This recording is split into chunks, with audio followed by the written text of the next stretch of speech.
Hope you are all doing well, and thank you all for the big response the other evening when I chatted to people about maybe some things they could use to help with the viruses, infections and flus. And also, of course, the idea of people purchasing their illness. Even people in my clinic this week who had watched it said, God, yeah, I never thought about it like that.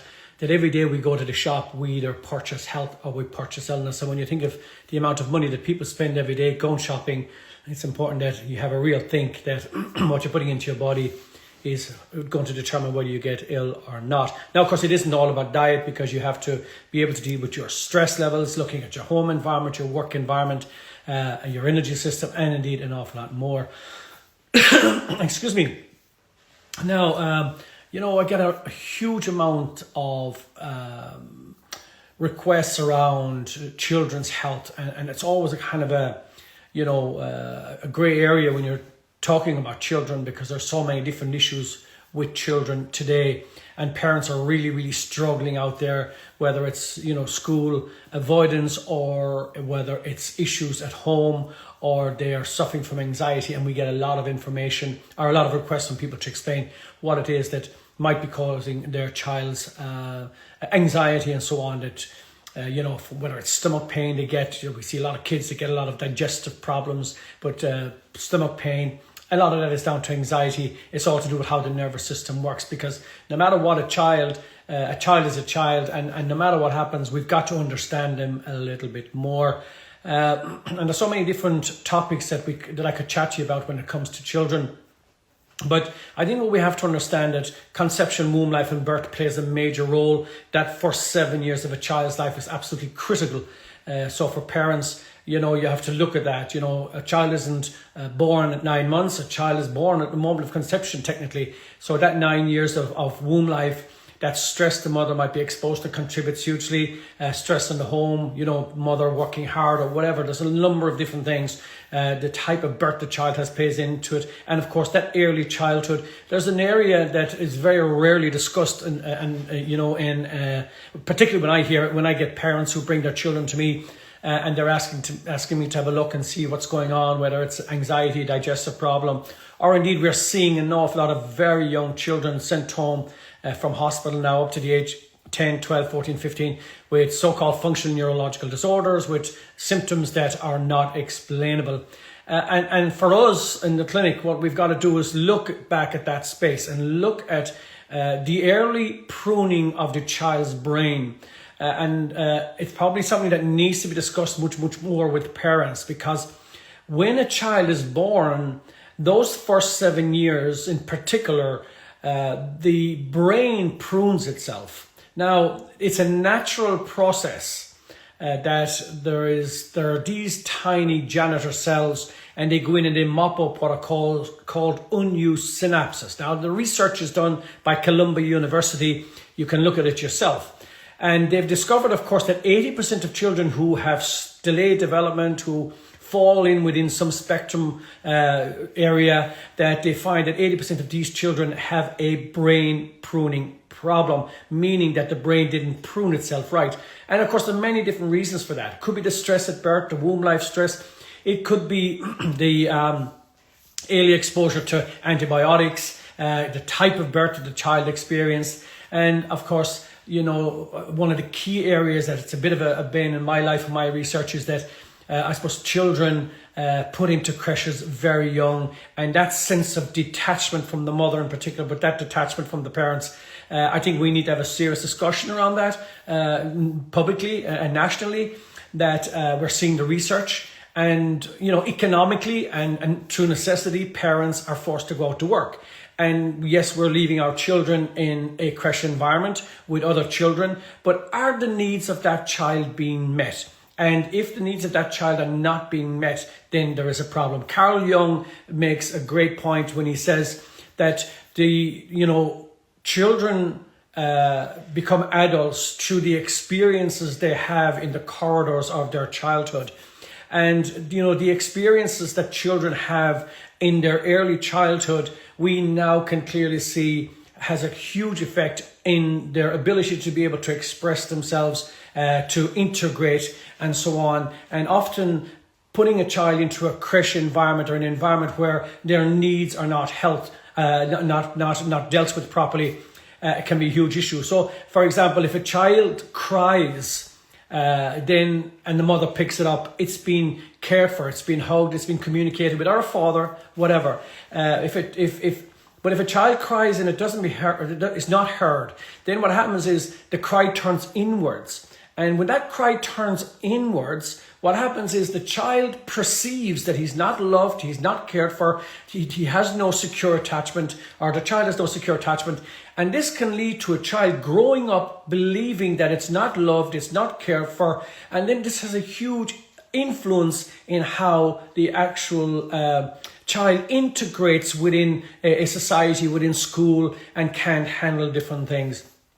It's a huge area, but it's really an area that we need to understand, because if the child doesn't get that secure attachment, if its needs are not met, then it can lead to what we hear them talking about today in lashing out at school, or, being conflict type personalities and all that. There can be many different other reasons, but this is one. We need to take into consideration the science fact around that area.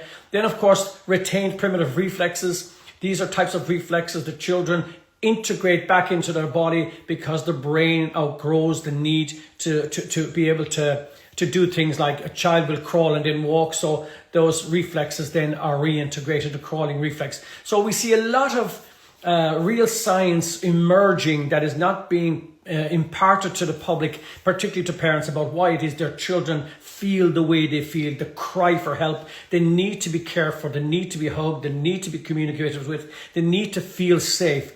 And, I often thought if we could teach children, young people, because I find when I talk to children in my clinic, they really do listen, they do absorb, and they do change. And I think we need to tap into that intrinsic ability that these children have to learn, because they're still children. The brain doesn't develop until it's 25. So the key to it is that, if we don't tap into those resources and begin to teach children, imagine if we taught children how to be self-aware. Imagine if we taught children how to self-regulate. If we taught children how to react. And I was just saying this to somebody today about their child. The way to respond, your child, we've got to teach your child that if your child wants to respond, the first response is not to react. And then to be able to process, become self-aware, what it means to react. And then to change that reaction from there, and how that child is going to react. And it's about being able to sit and to process, and indeed a lot of us could learn that as well. That often the best reaction is no reaction, but to be able to process. That's self-awareness, that ability to self-regulate. If we could teach our child how to breathe, how to relax, how to, disconnect from a lot of the social media and the influencers on social media, all of that type of thing, we've got to get into a whole new understanding and a whole new awareness around this area. And in the new year, I'm going to be taking parents for a weekend. If you're interested, you can let me know, where I want to teach them to understand this area, to teach them skills as to how they can work with the energy system, to be able to reset the child's nervous system, because that's where the problem lies. To look at the type of nutrition that these children are eating, because that has a huge impact again. And I'll talk with you about that over the coming days. But we really need to have a discussion rather than knee-jerking and providing teachers and schools with all of these skills to deal with problem children. We've got to go back to the source of the problems. And often the source of the problems are society in itself.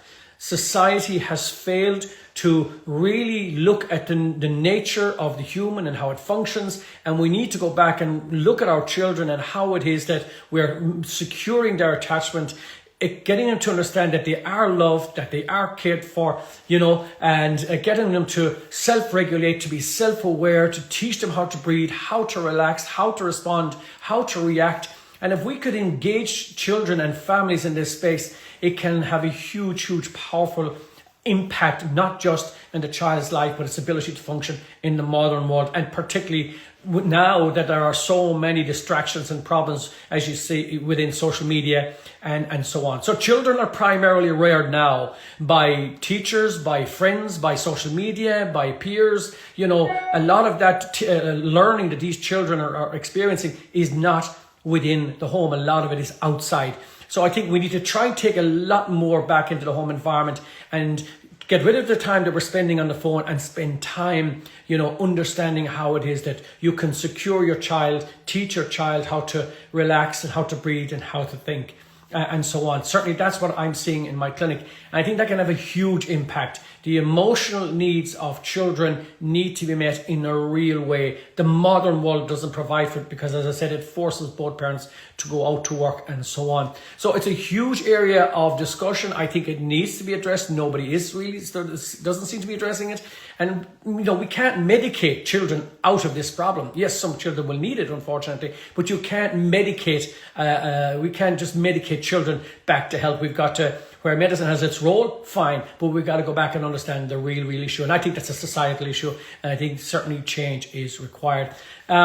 This might help people to understand a lot of the reasons, what we see in our clinics and how we deal with it, is to work with the energy, make parents aware of that, look at the nutrition, look at the type of interaction they're having with other kids, any trauma, stress. We get right into the nuts and bolts and meat of all this area.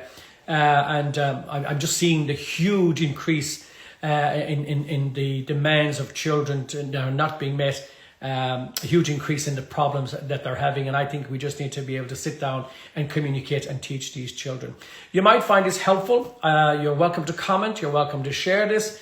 But the one thing I can tell you, that with the right approach and the right strategies, we can have a huge impact on our children. And as I said, I believe, and from what I see, these children that I see, they're very open. We just need to tap into that. Otherwise, they're going to gravitate towards, the online stuff and AI and social media and peers. And we're there's a big struggle out there now. We need to stop losing our children to a virtual world.